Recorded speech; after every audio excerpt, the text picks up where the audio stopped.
은혜가 우리 성도들 모두에게 함께하기를 예수님 이름으로 간절히 축원합니다. 주위에 있는 분들과 우리 인사하기 원합니다. 예수님의 이름으로 사랑하고 축복합니다. 예수님의 이름으로 사랑하고 축복합니다. 감사합니다. 5월이 시작되었습니다. 실록이 무성한 가운데 여름을 재촉하는 계절입니다. 금세 추웠던 것 같은데 금세 또 더워졌습니다. 아침에는 춥고 낮에는 덥고 그런 가운데 나라는 계속 정치적으로 요동하는 가운데 있습니다. 믿는 자들이 중심을 잡고 나라 민족을 위해서 기도해야 할 때입니다. 우리 모두에게 분별력 주시고 또 좋은 지도자가 세워지길 기도해야 할 줄로 믿습니다. 더더욱 세계가 급변하는 가운데 있습니다. 이 급변하는 세상 속에서 우리가 어떻게 하나님의 영광을 드러내며 믿음의 삶을 살아갈 것인가, 우리에게 너무나도 큰 도전입니다. 저는 지난주에 동기 목사님들과 모임이 있어서 참여를 했습니다. 여러 가지 이슈들이 서로 이야기되어지고 또 발표도 했는데 그중 하나는 이제 청도, 경북 청도죠. 대구 근처인 줄로 알고 있는데 그쪽에 신천지에서 성지를 만들기 위해서 거기가 이만희 고향이랍니다. 그래서 동네 전체를 다 사들여 가지고 완전히 성지화 시키려고 해서 그 일대에서 목회하시는 목사님들이 심각하게 이야기를 하시면서 그것을 저지하기 위해서 우리가 어떻게 해야 할까 뭐 이런 이야기들을 나누시는 것을 보았어요. 총회적으로도 또 초교파적으로도 대책을 세우고 있지만 그러나 결국에는 시간이 해결하실 줄로 저는 믿습니다. 우리가 아는 것처럼 우리가 지금 자리 잡고 있는 이 지역은 한때 전도관이 난무하던 지역입니다. 소사신앙촌이 눈앞에 있습니다. 그 소사신앙촌이 지금은 다 아파트 단지로 바뀌고 전도관은 없어졌죠. 결국 이단의 특징이 뭐예요? 시간 지나면 없어지는 거예요. 왕성한 것 같고 대단한 것 같지만 그 결과가 오래가지 못하는 것을 보게 되어져요. 결국 나중에는 돈 문제 가지고 싸우다 질이 멸렬하게 되는 것이 그들의 특징인 것을 보게 되어집니다. 또 큰 이슈가 있었는데 그것은 인공지능을 목회에 활용하는 것에 대한 이야기였습니다. 자료를 찾고 글을 쓰고 심지어는 책을 편집하고 논문을 쓰는 것에 대한 그런 발표가 있었습니다. 신학 목회뿐만 아니라 인문학 전체에 큰 변화가 있을 수뿐이 없는 상황 속에 우리가 살고 있습니다. 학문을 연구하는 데 있어서 방향과 연구 방식 등 아주 기본적인 틀만 익숙해지면 자료를 분석하고 논문을 쓰는데 걸리는 시간들이 대폭 줄어드는 상황이 되었습니다. 그래서 뭐 아주 중요한 논문, 박사학위 수준의 논문도 불과 짧게 생각하면 며칠 안에 혹은 몇 주 안에 쓸 만큼 AI가 고도의 지식을 가지고 인류 사회를 도전하는 상황이 되었어요. 충격적인 것은 이제 수준 높은 대화를 사람보다는 AI하고 하는 것이 낫다고 말하는 분들이 많아졌다는 겁니다. 그냥 박사 학위를 가진 목사님들이 그 수준에 맞는 대화를 누구와 나눌 수 있느냐? 그런 사람을 찾기가 힘든데 실제로는 AI하고 답변을 하고 질문하게 되어지면 그 수준에 자기 수준에 맞는 대화와 학습이 이루어진다는 거예요. 무슨 얘기냐면 이제 대학 교육 끝났다는 겁니다. 이게 지금 우리 현실이에요. 지금 그런 가운데 이제 가정이 도전받는 시대에 가정의 달을 맞이하고 있습니다.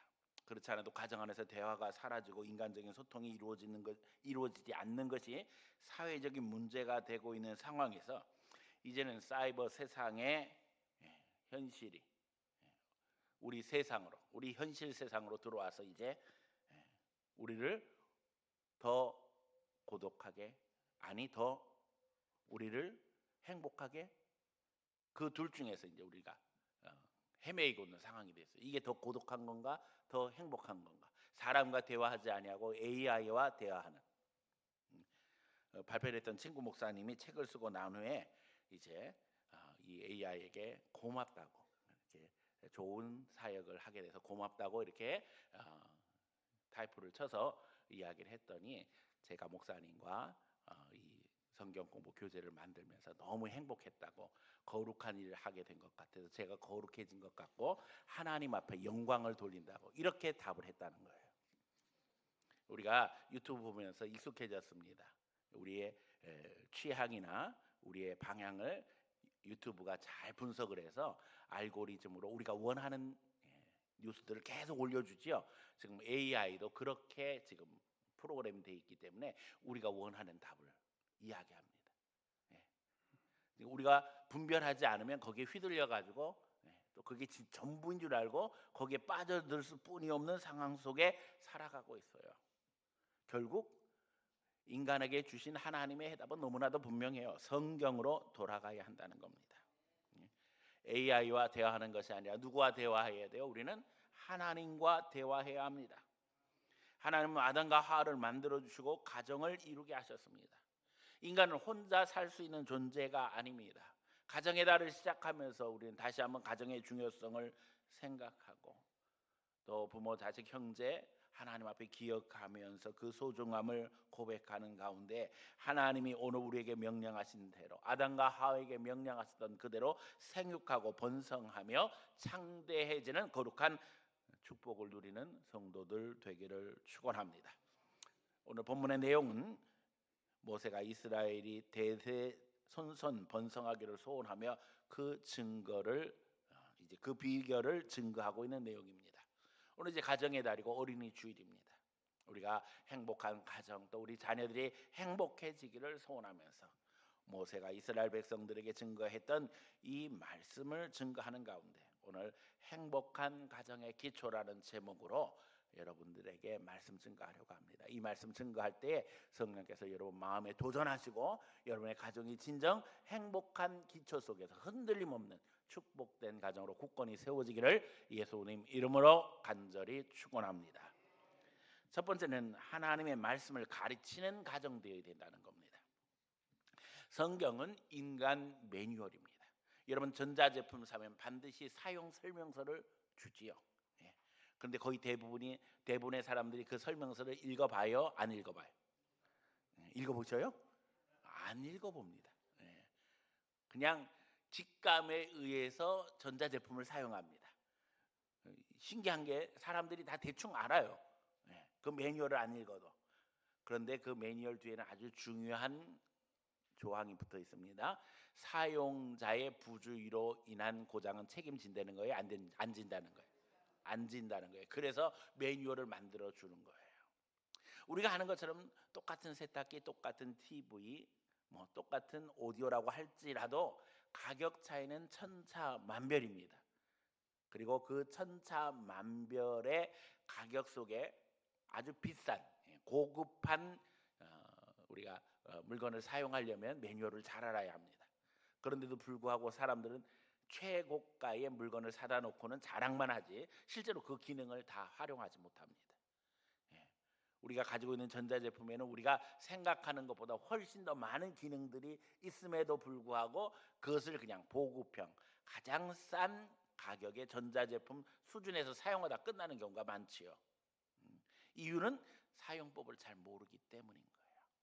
인생이 이와 같다는 거예요. 하나님이 천지 창조하시고 사람들에게 행복한 삶을 살며 하나님과의 관계 속에서 어떻게 인생을 경영해야 되는 것을 어디에다가 기록해 주셨다고요? 성경에다가. 하나님 말씀으로 성경을 주심으로 말미암아 이 성경에다 기록해 놓으시고 주님은 이야기하시는 거예요. 열심히 읽어라. 읽으면 거기에 방법이 있고 길이 있다. 그런데 우리는 읽지도 않고 속상해하면서 마치 전자제품 고장나서 속상해하고 회사만 탓하는 사람처럼 하나님 앞에 원망하면서 살아가는 경우가 허다하다는 거예요. 하나님은 아담과 하와를 만드시고 가정에 축복하셨습니다. 그리고 오늘도 우리에게 말씀하시며 우리를 인간다운 삶을 살도록 인도하고 계셔요. 하나님의 말씀 속에서 길을 찾으며 그 가운데서 주님과 동행하는 성도들 되시기를 축원합니다. 디모데후서 3장 16절로 17절. 우리가 요한복음 3장 16절을 너무나도 잘 알죠. 그런데 이제 그 다음 단계의 중요한 구절이 디모데후서 3장 16절이에요. 모든 성경은 하나님의 감동으로 된 것으로 교훈과 책망과 바르게 함과 의로 교육하기에 유익하니. 다시 말하면 예수 믿어서 구원받는 하나님의 백성은 어떻게 살아야 된다는 거예요? 말씀으로 살아야 된다는 거예요. 왜냐하면 모든 성경은 뭘로 됐다고요? 하나님의 감동으로 되었기 때문에 이 감동으로 된 성경은 교훈과 책망과 바르게 함과 의로 교육하기에 유익하다는 거예요. 자, 그러면 그런 가운데 교훈, 책망, 바르게 함, 의로 교육하면 하나님의 사람에게는 어떤 변화가 일어나는 거예요? 하나님의 사람으로 온전하게 하며 모든 선한 일을 행할 능력을 갖추게 하려 함이라. 온전하게 한다는 의미가 뭡니까? 사람이 사람된 도리를 하면서 살 수 있도록 우리를 가르쳐 준다는 거예요. 가르침으로 끝나는 게 아니에요. 모든 선한 일을 행할 능력을 갖추게 하려 하십니다. 성경이 놀라운 것은 읽을 때 뭐가 나타나는 거예요? 능력이 나타난다는 거예요. 능력이. 이 말씀을 읽을 때 감동을 주심으로 말미암아 이 말씀대로 살려고 하는 사람들에게는 반드시 성령께서 능력을 더하시는 거예요. 그러니까 말씀과 상관없이 사는 사람의 한계는 분명할 수뿐이 없는 거예요. 사람으로서 제대로 삶을 살 수가 없는 거예요. 뭐가 뭔지도 깨닫지도 못할 뿐만 아니라 능력 없이 살아가는 거예요. 그러니까 예수 믿고 하나님의 말씀 따라 살려고 하는 삶의 차원과 예수 없이 하나님의 말씀 없이 살아가는 삶의 차원은 비교의 대상이 될 수 없습니다. 그 제가 늘 이야기하잖아요. 예수 믿는 게 곧 인생의 경쟁력이다. 왜요? 우리는 뒤에 누가 계시는 거예요? 하나님이 계시는 거예요. 그러기에 신앙 교육은 가정의 중심이 되어야 합니다. 매일의 삶이 신앙이기 때문입니다. 많은 그리스도인들이 일주일에 1시간 주일학교에 보내는 것으로 신앙 교육을 다 했다고 생각합니다. 심지어는 그것도 포기한 부모들이 많아요. 예수 믿으면서도 아이들에게 네 신앙은 네가 알아서 책임지라고 이렇게 이야기하는 부모님들이 있는 것을 보고 충격받습니다. 인간은 타락한 존재예요. 그냥 놔두면 어디를 향하는 거예요? 지옥을 향하게 되어지는 거예요. 인간의 본능은 누구나 다 똑같습니다. 제가 이야기하자면 서면 뭐 하고 싶다고요? 앉고 싶고, 앉으면 눕고 싶고, 누운 다음에는 자고 싶고, 잔 다음에는 죽음 향해 가는 거예요. 이게 인간의 본능이에요. 근데 예수 믿는 사람은 계속 누워 있을 수 없는 거예요. 계속 앉아 있을 수 없는 거예요. 뭐예요? 마음속에 하나님이 불같은 감동을 주시면 움직여서 행동하게 되어지는 거란 말이에요. 신앙은 교회 안에만 머무르는 것이 아닙니다. 인생 전체를 하나님과 동행하며 하나님의 도우심을 받는 방법을 가르쳐야만 합니다. 하나님이 우리의 주인이시라는 것을 확실히 가르쳐야 합니다. 무엇보다 신앙의 우상권을 두어야 하는 것을 증거해야만 합니다.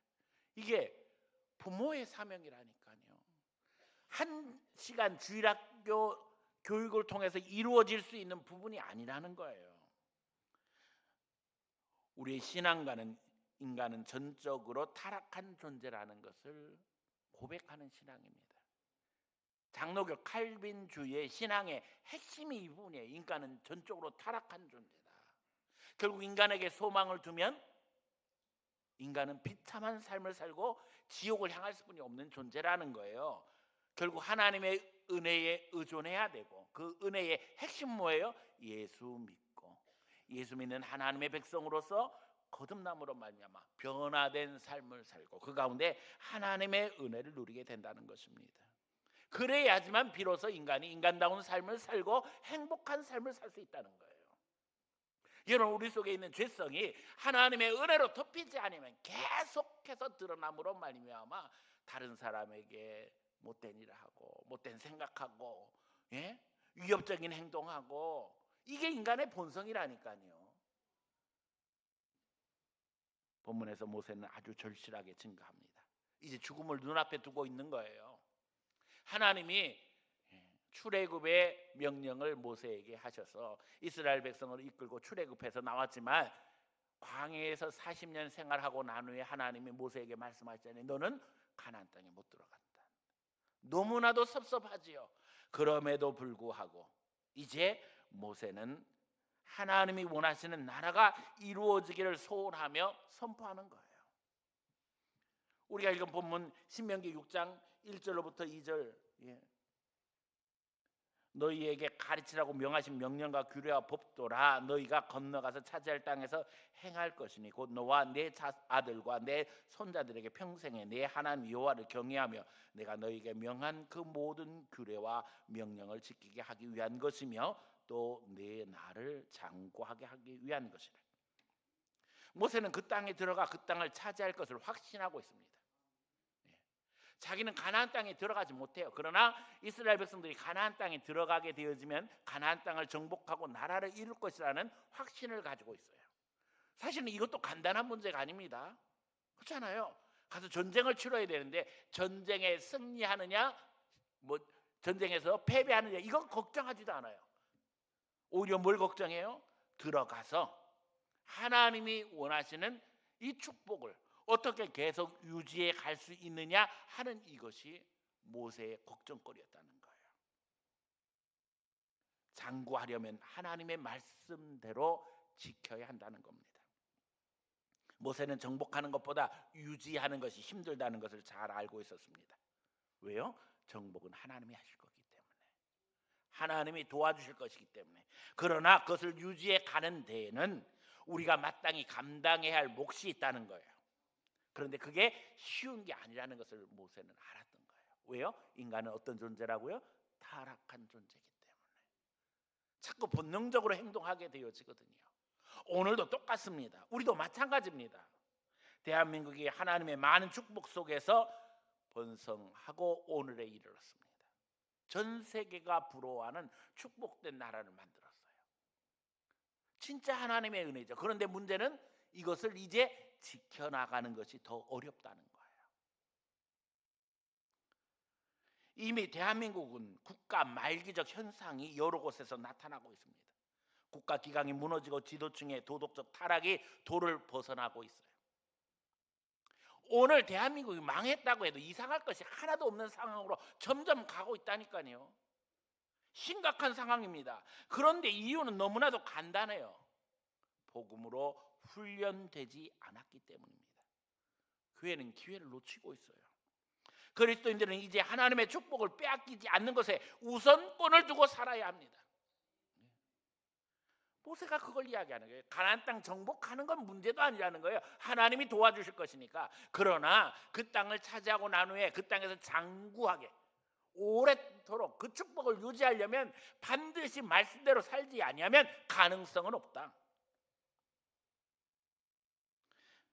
하나님이 우리를 도와주시는데 정작 우리가 하나님을 대적하고 배신하고 있다면 결과는 뻔한 것입니다. 주님 모든 족속에게 제자 삼을 것을 명령하셨습니다. 원하기는 내 가정에서부터 내 자녀들부터 제자를 삼아 하나님이 원하시는 하나님의 가정, 하나님이 원하시는 국가를 이루어야 될 줄로 믿습니다.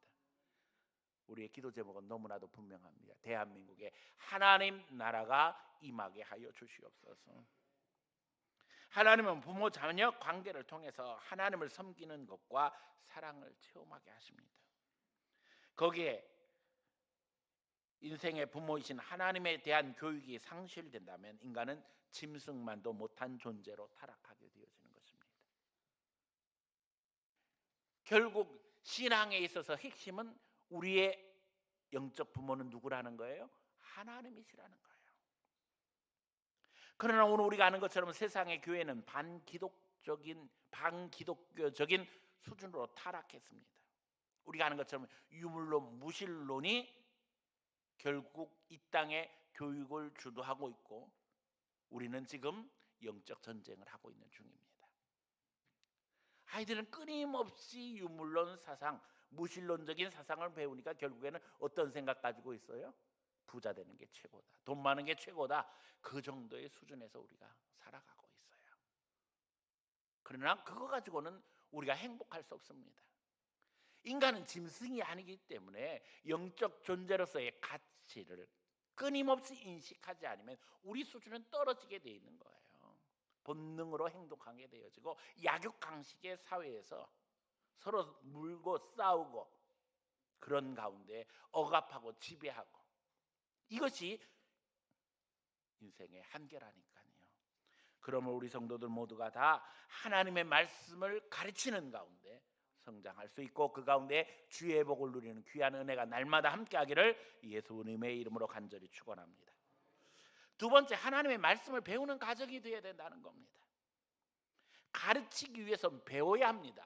아는 게 없는데 뭘 가르치겠어요? 그렇잖아요. 교육의 핵심은 배우는 겁니다. 가장 먼저 배우는 모범을 세울 때 바른 교육은 이루어지게 되는 것입니다. 누구나 말씀 앞에서는 피교육자입니다. 교육의 대상이 되는 것입니다. 그러기에 제자 훈련에서 가장 중요한 것은 다른 누구의 제자가 아니라 누구의 제자가 되어야 되는 거예요? 예수님의 제자가 되어야 되는 거예요. 때때로 목회를 하면서 제자 훈련한다고 하면서 자기 제자 만드는 목사들도 있습니다. 당연히 비판의 대상이 되어야 합니다. 누구 제자를 만들어야 된다고요? 예수님의 제자를 만들어야 됩니다. 자녀 교육도 마찬가지입니다. 하나님의 자녀를 만들어 가는데 영적 목적을 두어야 합니다. 그런데 부모가 하나님의 자녀로 세워져 있지 않은데 그 자녀를 하나님의 자녀로 세울 수 있느냐는 거예요. 불가능합니다. 그러기에 내가 먼저 하나님의 말씀을 배워서 하나님의 자녀가 되어지고 내 자녀를 하나님의 자녀로 세워나갈 수 있는 결단과 변화의 사람이 되어야 된다는 거예요. 부모는 끊임없이 배움으로 가르침의 모델이 되어야 하며 계속 체험받음으로 나눠주고 공급할 수 있어야 합니다. 누구도 성경을 자신의 권위나 의견을 주장하는 데 도구로 사용해서는 안 되고 하나님의 말씀을 따르며 본을 보여 말씀 속에서 함께 성장하도록 해야 한다는 겁니다. 성경을 자신의 권위나 의견을 주장하는 데 사용하는 것은 이단 사이비 선동가의 짓이며 사단의 짓이라는 사실을 잊어버리지 말아야 합니다. 우리가 성경에서 보는 것처럼 예수님을 시험할 때 마귀가 뭘 들고 왔던가요? 성경 말씀 들고 왔어요. 그런데 성경 말씀을 살짝 왜곡해서 흔들지요. 이단 사이비들이 접근할 때 어떻게 해요? 성경 공부하자고 성경 구절을 들고 와서 우리에게 도전합니다. 그런데 목회자들 중에도 그런 자들이 있다는 거예요. 부모된 자들 중에도 그런 자들이 있다는 거예요. 자기는 말씀 하나도 안 지키면서 그 말씀 가지고 다른 사람을 억압하고 다른 이들의 영혼을 지배하려고 하는 세력이 있어요. 이게 뭐예요? 이단 사이비란 말이에요. 그런데 그런 못된 것들을 배워서 이단 사이비 역할을 하는 이들이 실제로 교회 안에도 존재한다는 거예요. 그리스도인은 배우고 가르치는 중 은혜 받고 성령의 인도하심을 받으며 실천함으로 모범을 보이고 하나님이 늘 더 좋은 것으로 채워주시는 은혜를 누림으로 성장하게 되는 것입니다. 배우고 가르치고 실천하는 가운데 우리의 부족함을 깨닫게 되어져요. 그래서 우리는 기도하게 되어지고 그때에 도우시는 성령님의 은혜를 체험하게 되는 겁니다. 교회의 주일학교와 소그룹의 핵심은 배우고 가르치는 것입니다. 그런데 세상의 가르침과 다른 것이 함께 배우고 함께 가르친다는 것입니다. 교사나 구역장이 리더가 아니고 성령님이 리더 되심을 인정하고 성령이 역사하시도록 자신을 낮추는 것이 훈련되어야 합니다. 그럴 때 비로소 그 구역이 행복하게 되어지고 그 소그룹이 행복하게 되어집니다. 이런 기독교 공동체의 훈련이 안 된 이들이 마귀의 도구로 다른 이들에게 상처를 주고 시험에 들게 하는 경우가 벌어지는 것이 우리의 현실이에요. 여기 목사, 장로, 교회의 리더들 다 예외가 될 수 없습니다. 우리 다 똑같습니다. 그러기에 교회 리더들은 늘 귀를 기울이고 또 배우며 자신을 낮추며 하나님만 영광 받으시도록 끊임없이 노력해야 된다는 거예요. 선생된 자들이 먼저 심판받을 줄 알라고 성경은 우리에게 도전하고 있어요. 저는 목회를 하면서 아주 중요한 목표가 있습니다. 그것은 제가 늙어서 세상을 떠나도 흔들림 없는 교회가 되기를 소원하기 때문에 목회를 하면서 어떻게 해서든지 제 주장, 생각 이런 것들이 최소한도로 반영되도록 애를 쓰고 노력하고 있습니다. 그게 제 목회 철학이에요. 오직 누구만 영광 받으시러 하나님만 영광 받으시러. 그래서 우리 교회는 사진 촬영할 때부터 다릅니다. 예. 다른 교회는 무슨 행사라든지 교회 공식 사진 촬영에는 제일 가운데 누가 서요? 담임 목사님과 사모님이 있습니다. 이게 한국 교회 특징입니다. 우리 교회는 절대 그렇게 하지 않습니다. 예.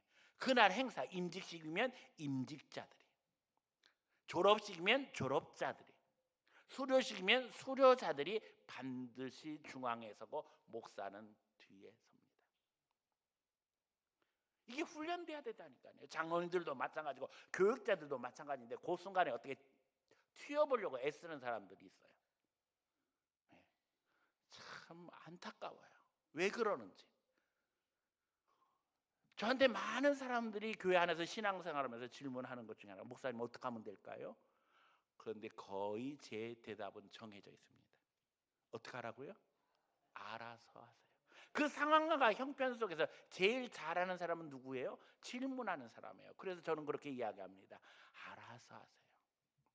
그러면 이제 가서 이렇게 이야기합니다. 담임 목사님이 이렇게 하라고 그랬어. 아니 저는 그렇게 이야기한 적이 없다니까요. 알아서 하라고. 네. 이게 인간의 모습인 거예요. 네. 하나님 앞에 우리 자신을 낮추고 우리를 감추기 위해서 애쓰고 노력해야만 하나님의 영광이 드러납니다. 저는요 예배 시간에 설교할 때마다 막 두렵고 떨려요. 여러분들이 다 저를 쳐다보고 있잖아요. 네. 네. 두려워요. 빈수레가 요란하다는 성경의 진리와는 상관없이 목소리를 높이며 대화를 나눔에 있어서 주도권을 행사하려는 사람들이 있어요, 없어요? 있습니다. 절제해야 합니다. 이런 분위기는 가정에서도 지속돼야 합니다. 가정에서 가족들이 함께 모여 찬송하고 기도하며 말씀을 읽고 깨닫는 것을 함께 나누는 것은 너무나도 중요합니다.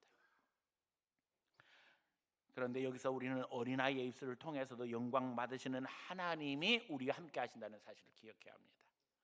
아이가 어려서 10살 미만일 때에는 성경에 대해서 설명을 해줘야 됩니다. 이 내용이 지금 어떻게 흘러가고 있는가를 이야기해 줘야 되지만 10살만 넘어도 성경을 함께 읽고서 너는 이 성경을 읽으면서 어떤 은혜가 마음에 임했냐 물어보면 아이들은 놀라운 이야기들 해요. 어른들이 깨닫지 못하는 순수하고 진실된 이야기들을 고백하게 되어지죠. 그래서 하나님이 역사하시는 것을 깨닫게 되어집니다. 귀 기울이고 배우며 격려하며 사랑할 때 그 교육 속에서 자란 아이가 하나님의 자녀로 세상에 나가 믿음의 역사를 이루게 되는 것입니다. 반드시 그런 가정들이 될 수 있기를 예수님의 이름으로 축원합니다. 세 번째, 하나님의 말씀을 실천하는 가정입니다. 가르치고 배워 실천하는 것이 원칙입니다. 그러면 그 가정은 하나님의 역사를 하나님이 역사하시는 행복한 가정이 되는 것입니다. 반대로 그렇지 않으면 행복할 수 없다는 것입니다. 그것은 부부간에도 부모 자식간에도 형제간에도 다 마찬가지입니다. 실천을 향해 한 걸음씩 더 나아갈 수 있기를 부탁드립니다. 모세는 그것을 위해서 마음에 새기고 또 기록할 것을 이야기합니다. 내 자녀들에게 부지런히 가르치고 길에 앉았을 때든지 길을 갈 때든지 누워 있을 때든지 일어날 때든지 이 말씀을 강론할 것이며 너는 또 그것을 내 손목에 메어 기호를 삼으며 내 미간에 비춰 표를 삼고 내 집 문설주와 바깥문에 기록할지니라. 그래서 항상 눈에 띄는 곳곳에 하나님의 말씀을 붙여놓고 그 말씀을 통해서 도전받으며 성장하기를 추구하라고 명령하고 있습니다. 말씀은 우리의 삶을 다듬어 가게 하십니다. 마음뿐만 아니라 행동과 언어, 태도, 양식을 바꾸어 가게 하십니다. 보석이 처음부터 보석이 아닙니다. 원석일 때는 보잘것없는 돌멩이에 불과합니다. 그런데 그것이 아름다운 보석이 되려면 어떻게 돼야 돼요? 잘라져 나가야 됩니다. 다 잘라져 나가고 연마됨으로 말미암아 반짝반짝 빛날 수 있는 겁니다. 심지어는 그럼에도 불구하고 보석 자체가 빛을 내는 건 아닙니다. 오늘 우리가 다 보석 같은 사람들이 되기를 원합니다. 자를 건 잘라야 됩니다. 다듬어져야 합니다.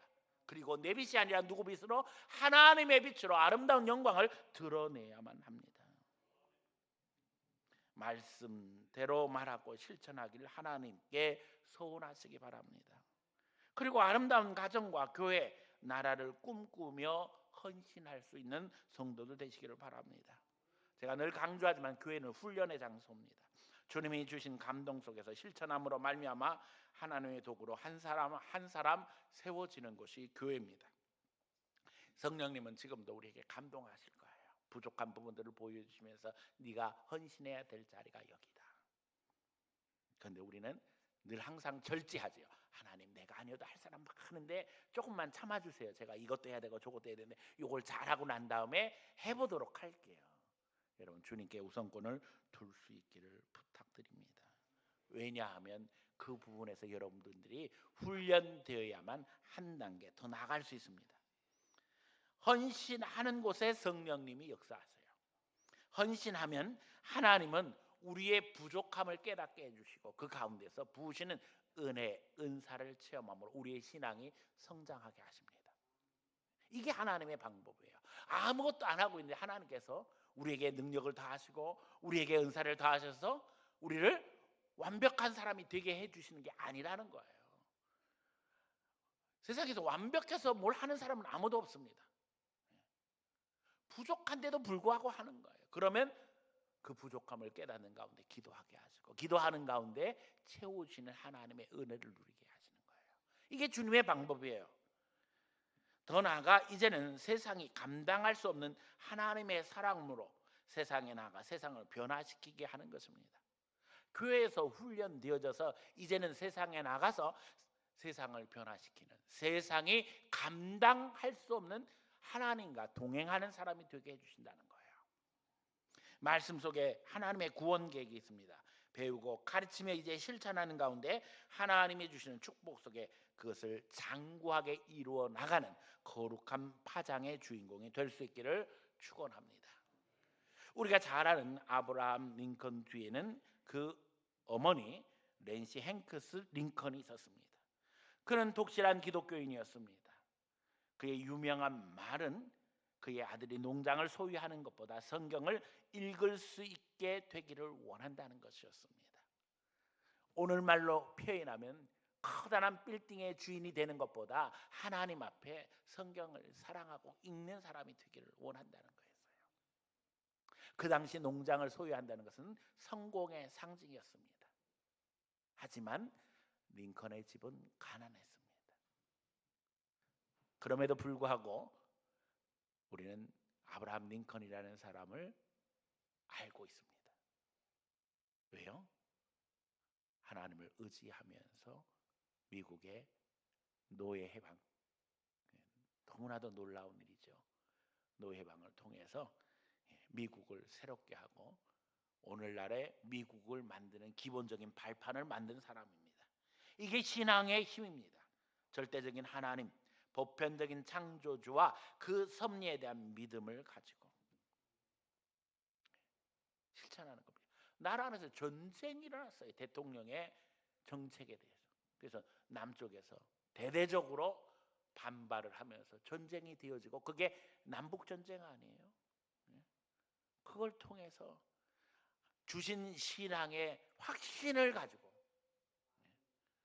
그 전쟁을 이끌므로 말미암아 하나님이 그의 편이 되셨지요. 결국 보편적 원칙과 하나님의 사랑이 지배하는 나라를 만들기 위해서 애썼던 그의 신앙의 기본은 어디에 있었어요? 성경, 어머니의 신앙에 있었던 걸 보게 되어서요. 오늘 어린이 주일을 우리가 지키고 있습니다. 하나님이 축복하셔서 우리 교회는 주일학교 아이들이 많은 교회가 되었어요.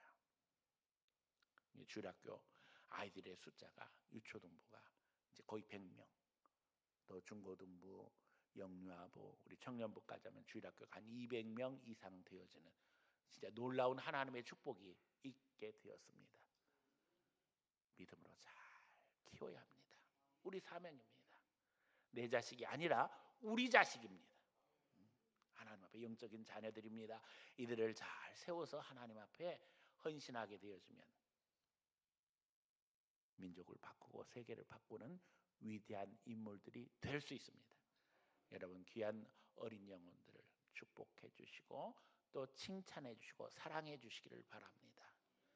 이것이 훈련이 되어져서 이제는 교회 안에서뿐만 아니라 교회 밖에서도 주님의 역사가 이루어지기를 원합니다. 오늘 말씀 정리합니다. 하나님의 말씀을 가르치는 가정, 하나님의 말씀을 배우는 가정, 하나님의 말씀을 실천하는 가정이 되어야 합니다. 실천은 쉽지 않습니다. 부족한 가운데 헌신하게 되면 도우시는 하나님의 은혜가 임하게 될 것입니다. 그것을 보는 것이 행복이며 그것을 누리는 것이 하나님의 축복입니다. 우리는 늘 부족하고 연약하지만 하나님과 동행함으로 말미암아 그 은혜 가운데 살아가게 되는 것이 바로 하나님의 나라입니다.